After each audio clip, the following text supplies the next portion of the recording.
The U.S. government bombed a black neighborhood. Let that sink in.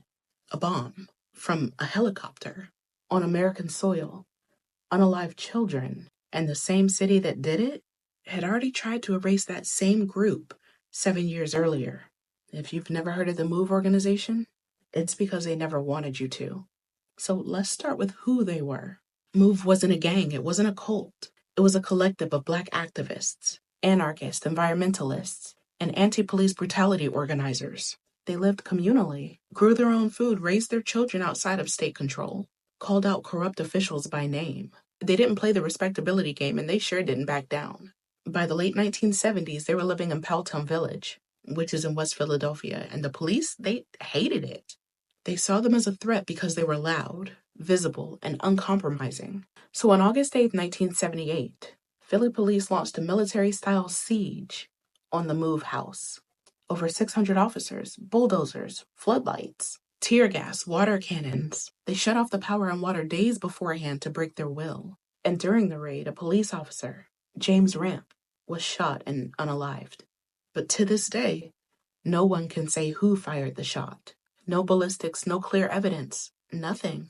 But they didn't care because they just wanted somebody to blame. 9 MOVE members were arrested, and they were sentenced to 30 to 100 years in prison. They're now known as the MOVE 9. Some weren't even near the shooting. One of them, Debbie Africa, was 8 months pregnant when she was arrested. She gave birth in prison and had her baby taken from her arms.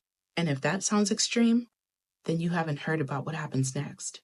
In 1985, the MOVE organization relocated to Osage Avenue, which is another black neighborhood in West Philadelphia.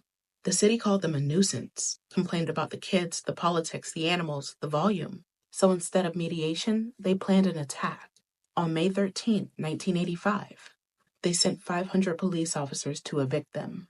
They came in with tear gas, assault rifles, water hoses, and a bomb. Yes, a real bomb. C4 military grade dropped from a helicopter.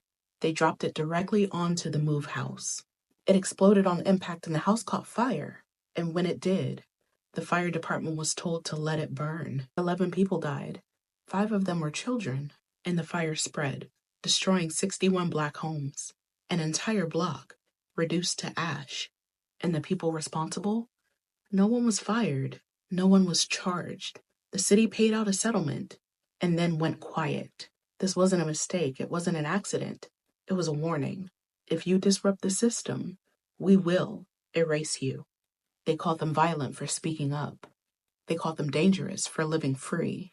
They called them terrorists and then dropped bombs on their babies. So don't ask why you've never heard of MOVE. Ask why they worked so hard to bury it. This country will teach you about foreign threats, but won't teach you about the bomb that it dropped on black families in Philadelphia. That bomb wasn't just meant for MOVE. It was meant for all of us who refused to be quiet. And the system that dropped it, still here, still funded, still aiming.